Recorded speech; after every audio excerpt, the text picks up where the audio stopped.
to the Fourth and Long Fantasy Football Show with Corey and Justin. Here they are, the Fourth and Long Fantasy Brothers.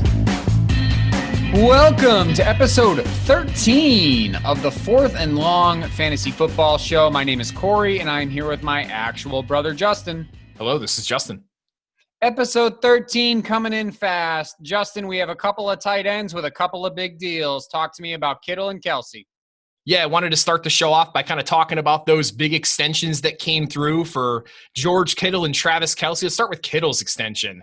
5-year, $75 million contract extension for George Kittle. And then just a few short hours after that news broke, Travis Kelce followed that up with a 4-year, just over $57 million extension, which is on top of his existing deal. These guys got paid. They were kind of the consensus top tier tight end wise in terms of fantasy rankings this year across the industry. I know you and I, Corey, have Kittle above Kelce, but I'm just kind of curious now with these guys locked up for the next 5-6 years at this point. Does this change your outlook on either of them, specifically in dynasty settings? I never tend to follow the money, Justin, all that much, but I will say this. This is definitely an assurance that these teams see these guys as their staples of their offense and sort of the future of their franchises. Kittle, obviously, a bit younger than Kelce, but both of them obviously going to be solidified in good systems with hopefully good coaches and hopefully decent quarterbacks for the time to come. With Kelce, you know that's a sure thing. With Kittle, jury's out on Jimmy G, but both are a focal point of their offenses. I think if you are someone who owns either one of these two in a dynasty format, this is just reassurance that they are going to be in a stable location and a stable situation for years to come. Yeah, Corey, are you pulling the trigger on these guys if they're there at the, let's say you have one of the first couple picks in your draft come later this month, early September, and you grab a guy like McCaffrey, Elliott, Barkley, Kamara, and let's say on the swing back you got the opportunity to grab a guy like Kittle or Kelce. You pulling the trigger at the end of the second round, early third round? No, you're going to see me go in the fourth round with these guys. That's where I'm going to feel that I'm getting value with these two tight ends. I'm usually not someone to jump at tight end. Last year in a redraft league, Kittle ended up falling, I believe, to the fourth round, and I ended up taking him there. It's going to be a similar situation for me this year. If either of these two guys fall into the fourth round, I'll definitely grab them. Otherwise, you won't see them on my team. Do you see yourself going with them in the second or third? I could see myself going with them if I had like the first overall pick and I was doing that swing, the second, third swing. I could see myself grabbing and potentially another running back at the end of the second, and then swinging back the beginning of the third pick with a guy like Kelce or Kittle. I think I might bite the bullet there and take one of them. I mean, it just helps solidify them, especially in dynasty formats, for the next 5 years, if not more. And as a Patrick Mahomes owner in a dynasty league that we have, a home league, I am ecstatic with the fact that Kelce is going to be in the fold here for the next half decade. I love it. Yeah, so Justin, I mean, that's definite news, right? The news that we got about their contracts. There's no denying that. Justin, why don't you bring up the news cycle stories that have circulated this time of the year, especially this year when it comes to training camp and what players' roles might be? Yeah, well, it's crazy to think that if it was a normal offseason, right, we'd be in the throes of preseason, right? I mean, we'd have games going on right now. We'd have a lot of news spinning. But you're starting to see now, things were a little slower, but now they're starting to pick up. That sort of echo chamber has started to swing here. You're getting news about, Clyde Edwards-Helaire running with the ones. You've got A.J. Dillon comparisons to Eddie Lacy. You've got Deshaun Jackson, who's running faster than he ever has. It's crazy. You start to see those news stories pop up. But as a fantasy player, you have to be smart. You have to be able to sift through the noise and pull out the meaningful news and meaningful information. And Corey, what's your strategy in terms of filtering through the noise and getting yourself prepared for the draft coming up in a few weeks? Sure. So I'll say this, positive news. I don't listen to positive news unless I am deciding between two people, right? If it's deciding who's going to be the wide receiver 2 in Pittsburgh, I'm going to listen to noise on that. If it's deciding who's going to be the second running back in a situation where it's not very clear, I might listen to news on that. In situations where two players are really sort of tied at the hip, in my mind, that's where the positive news will come in.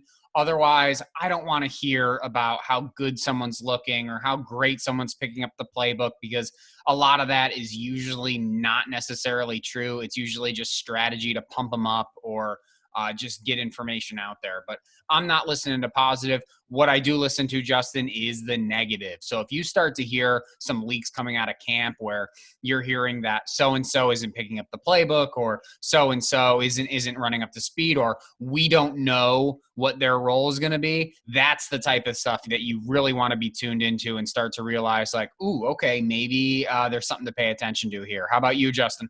Yeah, I agree completely. I was going to say that exact thing. Is I think I place much more merit on the negative news cycle than the positive news cycle, right? You're going to have all those coaches out there, right? Pete Carroll, guys like that. They're going to be pumping up every single guy imaginable on his team. I think you have to be able to filter through that and realize that these coaches are excited for the season. They're pumping up their guys. They're spinning the news in a positive way to get their team prepared for the season. The negative news is something I'm definitely keeping an eye on, though. But you have to be careful. Don't be too overzealous in terms of digesting all of this news and kind of making it truth. Yeah, stay fluid, stay optimistic, and try to filter through the news as best as you can. It's a tough thing to do, but do your very best. Yeah, got to agree with you there, Justin. All right, well, let's get to it. On today's show. All right, are you looking to make a splash in the later rounds? Well, Justin and I have put together 10 total players that we are considering sleepers to not miss on draft day. These 10 players are going much lower than they should in most drafts, and Justin and I believe that even the experts are wrong when it comes to these potential league winners. In other words, these guys are known as great value picks, or GVPs. Credit to our longtime league mate Mike on that one, Justin. So, Justin, I'll actually get us started with our great value picks. And my first great value pick, my first sleeper, is going to be Tarik Cohen, running back from the Chicago Bears. Cohen was a borderline top 100 ranked fantasy player last year, and he's now firmly out of that range in expert consensus rankings. It's not by much, but it's definitely enough. So last year, I felt he was undervalued. And look, I'll admit it, I was wrong, especially when it came to fantasy. But I'm doubling down. Why am I doubling down? Well, Cohen admits his body broke down in 2019 after a real work-heavy 2018. He disclosed that keeping his body in top shape was not a focus for him last year, but it has been this year. He's taken up things like yoga and stretching, and that bodes well for his longevity in 2020. I'm not giving up on his talent. He and David Montgomery are an awesome combination. When Nagy isn't forcing mediocre quarterbacks to take center stage, I'm looking at you, Mitch Trubisky. All right. I'm hoping that Nagy has learned his lesson and Cohen gets a better workload and regains that RB2 potential in PPR. What do you think, Justin? Yeah, or when Nagy's trying to run guys like Mike Davis or Cordero Patterson up the gut, just doesn't make much sense. He's going to be coaching for his job this year, that's for sure. And it would be in his best interest to feature Tarik Cohen in more of a pass-catching, gadget player role. I mean, the guy was a top 15 running back in PPR formats just a couple years ago. I think it's a great call, Corey. Yeah, so Justin, why don't you get us going with our first quarterback on the list? Yeah, so my first sleeper is going to be Tyrod Taylor. And this is a shout out to those dudes who wait until the very last round to pick their fantasy quarterback. Tyrod, nope. Ty God fits that bill perfectly.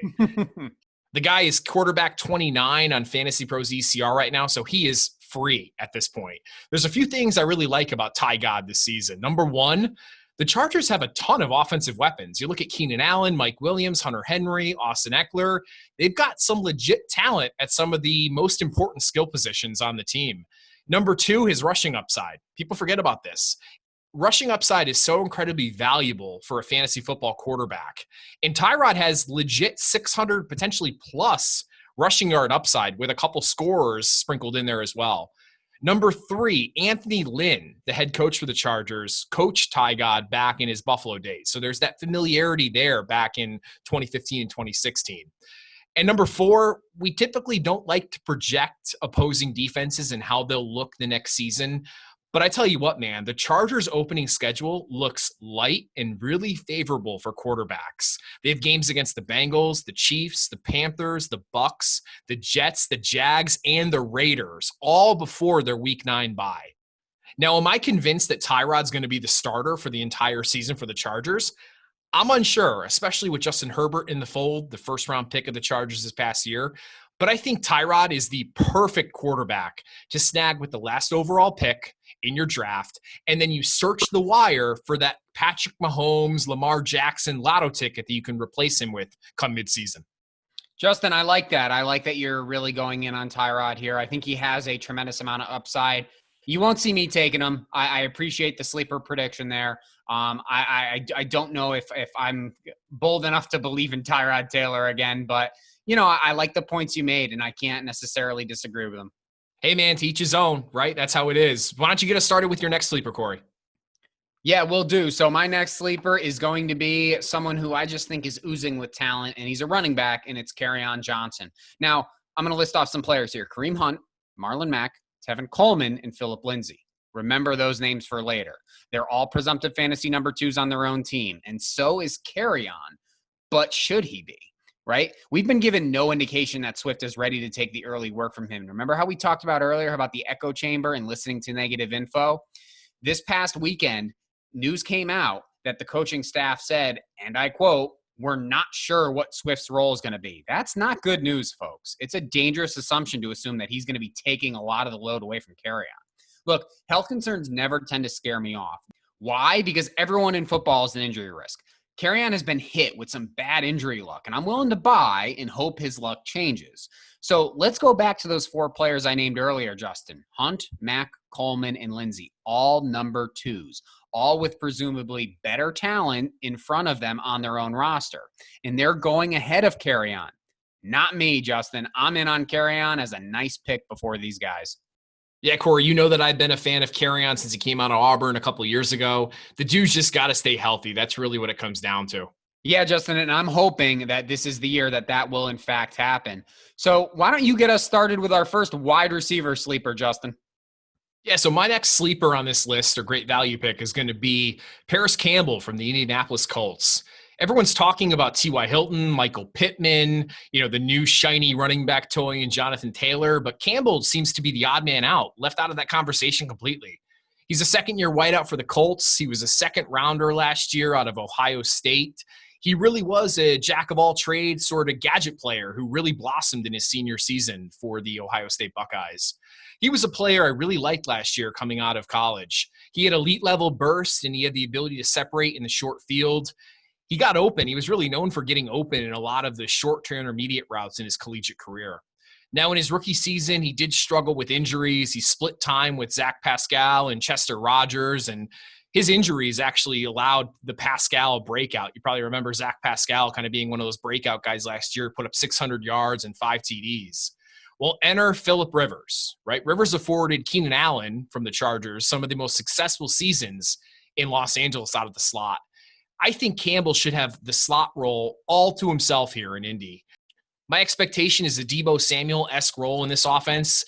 You'll see him get a couple of end-around handoffs each game, along with his share of slot targets from Old Man Phil. I like it, Justin. This is a great example of a perfect sleeper. Campbell is pretty much going to be free in your drafts, and I really think he's worth it, especially given the chance. I mean, worst case scenario, you're dropping him by week 5. Best case scenario, you've got yourself an awesome PPR monster. Could be a serviceable wide receiver 2 or 3 in PPR. I'll take the bite, man. I'll take it.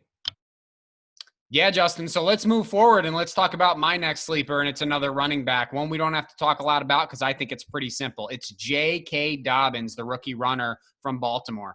Look, give someone with a ton of talent the Gus Edwards role. Yes, please. All right. Ingram is the lead guy. I truly believe that. But this offense should have no issues sustaining 3 fantasy running backs. And there's going to be at least 1 RB1 in that pack, if not 2.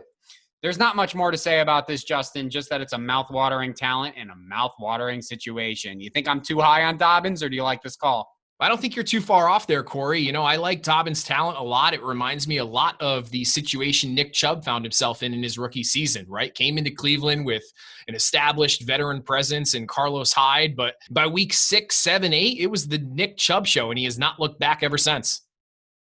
Yeah, Justin. So, that's why I'm high on Dobbins, and I have some high expectations for what he can do even in his rookie season. Justin, let's move to a tight end. Who's our sleeper tight end? Yeah, so my next sleeper is going to be TJ Hockenson from the Detroit Lions, a second-year tight end. Now, He was a former top 10 pick in the NFL draft, went number 8 overall. And Hockenson was widely considered one of the most complete tight end prospects to come out of the collegiate level in some time. He fits that mold, what a lot of teams are looking for these days, that modern NFL tight end who could play on all downs. He can play in line or flexed out wide. Now, Hockenson was another guy last year that really burst onto the scenes. We remember that week 1 performance where the guy looked like he was the second coming of George Kittle. And everyone rushed out to scoop him up in the free agency because no one really drafted him last year.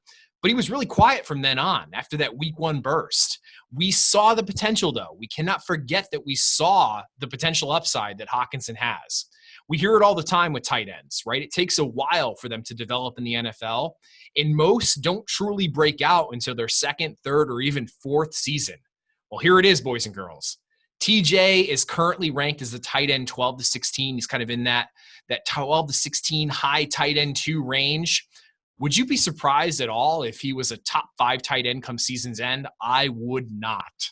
He's that current penny stock that could be a blue chipper come next season. Buy. Justin, nice in sync reference right there. And I'm going to say as well that, it's not fun when you and I are agreeing on absolutely everything, but I hate to do it. I got to agree with you again. I really think TJ Hockenson is a great find this year. He might take that next step up, make that tier jump, and he might be being drafted with guys like George Kittle, Travis Kelce, Mark Andrews, Zach Ertz come 2021. Yep, I don't doubt you. Well, Justin, let's move on to my first wide receiver on this list. And a sleeper that I'm thinking you'll be able to find is a guy known as Brandin Cooks. He's been around a little bit in fantasy football. Justin, here's what I got a question here, and it's how did this guy not become an immediate wide receiver 3 when he got shifted over to Houston? His injury concern reminds me a bit of his former teammate, Todd Gurley. A lot of it doesn't hold up under scrutiny. He has had some concussions, and I'm not downplaying the severity of that, but he is still a wonderful wide receiver threat, can do a lot more than people give him credit for. He's not just a blow down the field type of guy. He can run routes and he can make space, and he's one who actually hasn't missed many games.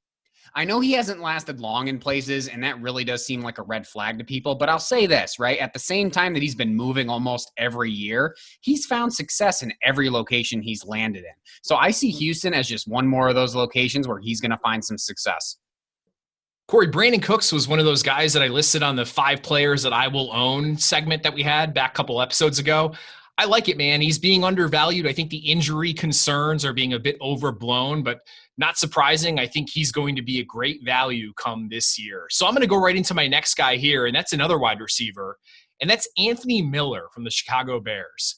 He's slotted for number 2 duties this year behind A-Rob, and Gabriel's now out of the picture. We remember Taylor Gabriel from last year.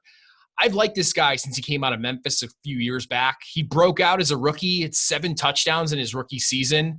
And most expected a big second-year jump from Miller, but he really struggled, along with really the rest of the Bears offense, if I'm being honest with you here. You can't really put too much stock into the Bears last year. They were terrible, absolutely terrible, right? Shout out to Charles Barkley there. Now, Miller really started to come on, though, late in the season last year until he got hurt week 17. In the last 6 games for the Bears, he averaged just shy of 6 receptions and 70 yards per game. That's pretty dang solid in my mind. I'm fully expecting another year of growth from the third-year former second-round pick of the Bears in 2020. I am buying Anthony Miller. He's one of my favorite sleepers this year. Yeah, Justin, I like Anthony Miller almost a little bit more than Allen Robinson, given their draft stock. No one go too crazy there. I'm not saying that you should be drafting Anthony Miller around Allen Robinson. I'm just saying that I think they're going to be comparable this year, and I think that Miller is such a value. I think it's worth picking up. When I look back at his scouting profile coming out of college, he was one of the more, what I considered pro-ready NFL receivers. I like him a lot this year. I agree with your take, Corey. He's a great sleeper. Yep, so here we go. Next up, we have my final sleeper, my biggest sleeper. And Justin, it's going to go by Devin Singletary. Now, he is the running back 26, so how is this a sleeper, you might ask? Well, because that has him ranked as an RB3. And to me, it is a crime that he is not being ranked on par with guys like Miles Sanders, Austin Eckler, and the like. He's the guaranteed number 1 runner on a team that'll need it. And beyond that, Justin, his tape from last year looks really, good. So don't sleep on Singletary because you will not regret it if you're not sleeping on this guy who could potentially be your RB2 or, if I'm being bold, your RB1. Yeah, he's got that contact balance too that you only see in a handful of running backs in the NFL. The only real negative thing I potentially see with Singletary is the fact that he could potentially lose some goal line work, but again, we don't know that for a fact. And then you've got Josh Allen, who likes to steal some runs and rush attempts throughout the game, but ultimately, I think Devin Singletary was originally kind of in that high-end RB2, mid to high-end RB2 ranking. He's fallen significantly since the draft. I don't think it's necessarily warranted, Corey. Yep, and that's exactly why he's a sleeper for me. I know he's sort of a higher pick. He's a single-digit round pick, but you know what, to be honest, Justin, I'm confident saying he's a sleeper because people who are picking him in that sort of RB26 range are sleeping on him, and I'll be taking him a lot higher than that. He's a great RB3, RB4 to have on your team. I could see the upside here. He could be an RB2 every single week. I see it, man. So let me get into my guy, my last sleeper here for this episode, and that's going to be another running back, another guy that's kind of ranked in that same area as Devin Singletary. I'm going to go with Cam Akers, rookie for the Los Angeles Rams. Now, why is he on this list, right? We're talking about sleepers here and the guys being drafted with most of the high-end RB3s. I think outside of Clyde Edwards-Helaire and Jonathan Taylor, who are going far higher than Cam Akers, going multiple rounds higher than Cam Akers, I think Cam has the clearest potential path to a workhorse role with the Rams this year. Now, I get the argument that's the audience and you, Corey, probably are formulating right now to come back at me with the poor offensive line, the crowded backfield situation, the coach speak coming out of McVay's mouth over the last few weeks around a possible committee and RBBC. I want to paint a slightly different picture for you. Yes, the offensive line was terrible last season, but it actually got far more predictable from weeks 11 through 17. What happened? The line stabilized, guys that were new to their positions got more comfortable with their assignments, and it resulted in very strong results at the end of the 2019 season. Enter Cam Akers, one of my favorite rookie backs this season in regards to talent, age-adjusted production, et cetera, et cetera. I am not afraid of Malcolm Brown or Darrell Henderson. The coaching staff will see that Akers has the proficiency that they need running the ball, catching it out of the backfield, pass protection-wise. The guy is the complete package. I see Akers entering the season in a rotational situation, somewhat similar to a guy like J.K. Dobbins, but the talent will rise, and Akers could have 3-down potential after the first month of the season.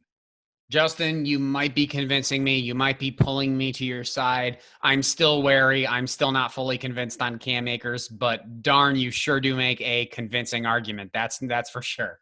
Yeah, Corey, I told you before, when I watch Cam Akers tape, I see a young Dalvin Cook. The guy's super young. He's got a lot of growth still to do. He was the entire Florida State offense last year. I see a very bright future for my man Cam. All right, Justin. So there we go. Those are 10 players that you should not miss in the late rounds of your 2020 draft. That does it for this week's episode. Please remember to subscribe and hit the bell. Download, follow, like, comment, whatever you have to do to show some support. We really appreciate it. I'm Corey. And I'm Justin. And this has been the Fourth and Long Fantasy Football Show. See you next time.